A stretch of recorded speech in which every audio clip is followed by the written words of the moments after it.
दोस्तों नमस्कार। मेरठ के दो बहुत बड़े इशू हैं जो लंबे समय से चले आ रहे हैं। उनमें एक है हाईकोर्ट बेंच और दूसरा है प्रदेश विभाजन का मुद्दा। मेरे साथ इस वक्त मेरठ हापुड़ के सांसद राजेंद्र अग्रवाल जी हैं। आपने अभी मिनी सचिवालय का मुद्दा उठाया है और आपने कहा है कि मेरठ में मिनी सचिवालय होना चाहिए। मेरठ की दूरी ज़्यादा है राजधानी से और गवर्नेंस के लिए, गुड गवर्नेंस के लिए यहाँ सचिवालय जरूरी है।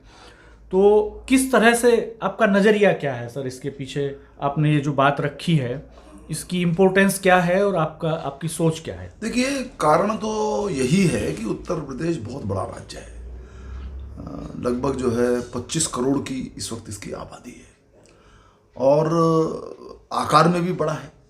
यानी हम कभी हाई कोर्ट की बेंच की जब मांग करते हैं तो उसमें सबसे बड़ा तर्क हम यही देते हैं कि बहुत दूर हमें जाना पड़ता है। पेंडेंसी एक अलग विषय है। जो भी केसेस की पेंडेंसी है, भी न्याय जल्दी हो, न्याय जो है सस्ता हो, तो इसी तर्क को लेकर के हम इस बात का आग्रह करते आए। परंतु वो लंबा विषय है कि उसके अंदर विधानसभा की संस्तुति चाहिए, उच्च न्यायालय की संस्तुति चाहिए, जो कभी मिलती ही नहीं है, लेकिन अलग विषय है वो। लेकिन उसी तर्क को ले करके कि यहाँ पर मिनी सचिवालय हो, क्योंकि देखिए हाई कोर्ट के लिए इलाहाबाद जाना और प्रशासनिक कामों के लिए लखनऊ जाना, दोनों उतने ही कष्टकर हैं। वहाँ जाना, वहाँ ठहरना, बहुत बार ठहरने की कॉस्ट जो है ध्यान में नहीं आती है। माने गरीब आदमी तो सोच ही नहीं सकता कहाँ रहेगा वो, कैसे करेगा वो। तो इसलिए मैंने ये निवेदन किया माननीय मुख्यमंत्री जी को। और इसके अंदर कोई प्रदेश विभाजन है, वो भी एक ऐसा विषय है, वो उसके लिए विधानसभा की सम्मति चाहिए, केंद्र सरकार की सम्मति चाहिए और उसके और भी डेलिकेट इश्यूज हैं। कई बार सरकार इस बात से भी चिंतित रहती है कि एक बार हमने शुरू किया तो एक पेंडोरा बॉक्स खुल जाएगा, तो वो भी एक लंबा विषय है। लेकिन वो जब होगा होगा।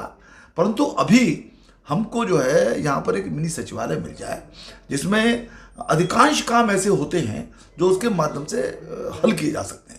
जो सामान्य जन है, इसको लखनऊ जाना, फिर वहाँ जैसा मैंने कहा एक महंगी व्यवस्था में या जैसी कि किसी भी कोई भी व्यवस्था उसमें रहना, तो उससे बचने के लिए। और फिर वही बात है कि जैसे न्यायालय की पेंडेंसी है, ऐसे कामों की भी पेंडेंसी है। फाइलों के इकट्ठे तो चले जाते हैं और फाइल नहीं निपटती हैं, उसमें से जो निराशा, उसमें से जो नाराजगी और उसके के कारण से जो इनएफिशिएंसी पूरे सिस्टम में आती है, उसको एड्रेस किया जाना बहुत जरूरी है। इस नाते मैंने ये मांग की है। भाजपा छोटे राज्यों की पक्षधर रही है, कई नए राज्य आपकी पार्टी ने बनाए हैं। तो क्या ये माना जाए कि यूपी इलेक्शन से पहले ऐसी कोई सौगात यूपी को मिल सकती है? नहीं, मुझे नहीं लगता।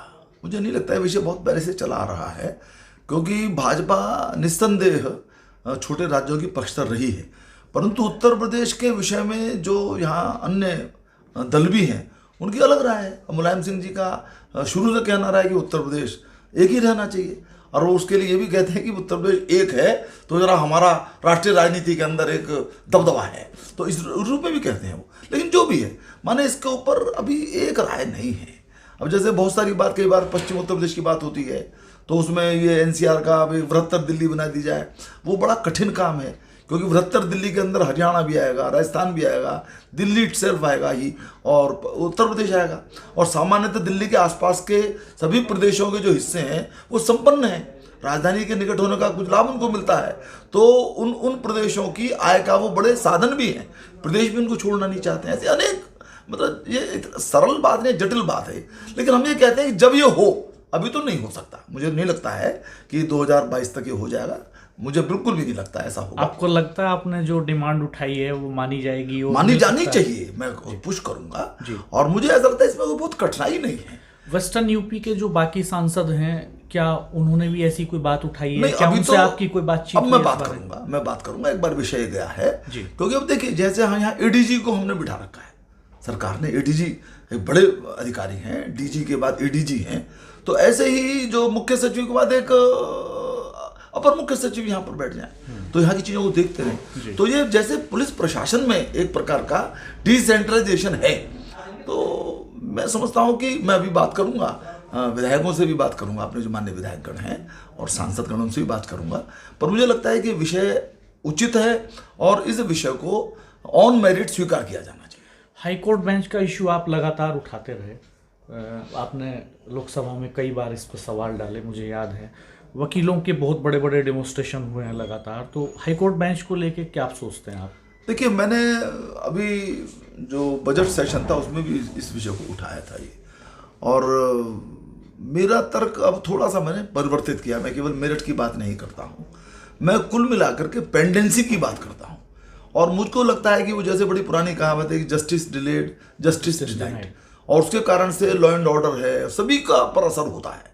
यदि आप त्वरित न्याय नहीं करेंगे तो अपराध निश्चित रूप से बढ़ेगा ही। तो उस विषय को लेकर के मैंने तो ये मांग रखी कि उत्तर प्रदेश के अंदर ही मेरठ, आगरा, गोरखपुर के जो सांसद हमारे माननीय मुख्यमंत्री जी थे, उन्होंने इस विषय को लोकसभा के अंदर उठाया। तो मैंने तीनों का विषय कहा, और फिर मैंने ये कहा कि इस पेंडेंसी को एड्रेस करने के लिए और कुल मिलाकर के न्याय व्यवस्था के अंदर विश्वास पैदा हो, उसके लिए नई कोर्ट्स बनाए जाएं, जजों की नियुक्तियां की जाएं, नई जो है हाई कोर्ट की बेंच बनाई जाएं, और कुल मिलाकर के इस संपूर्ण जुडिशल सिस्टम की समीक्षा की जाए। ये मैंने मांग रखी है, थोड़ा सा एक ब्रॉडर पर्सपेक्टिव के साथ। और ये बात तो देखिए तय है कि केवल पश्चिम उत्तर प्रदेश का विषय केवल ये नहीं है ये। और जैसा मैंने प्रारंभ में कहा, एक बेंच के लिए सबसे बड़ी बाधा वो हाई कोर्ट है। हाई कोर्ट इजाजत देता ही नहीं, वहाँ की लॉबी सक्रिय हो जाती है। तो ये जो काम है ये पार्लियामेंट कर सकती है, और पार्लियामेंट जुडिशियल रिव्यू एक करे सारी चीज़ों का, उसमें से फैसला कर सकती है। एक कोई आयोग बना सकते हैं, उसमें से अच्छे ढंग से चर्चा कर सकते हैं, और टारगेट ये होना चाहिए कि फास्ट डिलीवरी होनी चाहिए जुडिशियल जो न्याय है जस्टिस की, और पेंडेंसी निरंतर घटनी चाहिए। आपका बहुत बहुत धन्यवाद सांसद जी, आपने बहुत महत्वपूर्ण मुद्दों पर बात की हमसे, और हम उम्मीद करेंगे कि इन सवालों को लेकर आप आगे बढ़ेंगे, और आने वाले समय में मिनी सचिवालय भी मेरठ को मिलेगा, और आने वाले समय में पश्चिमी उत्तर प्रदेश एक अलग राज्य के तौर पर भी देखेंगे हम लोग, शायद ऐसी उम्मीद है, और यहाँ अपना हाई कोर्ट भी होगा। तो इन सारे सवालों पर हम आपसे लगातार समय लेते रहेंगे, बात करते रहेंगे, लोगों की बात आप तक पहुँचाते रहेंगे। बहुत धन्यवाद आपका। Thank you.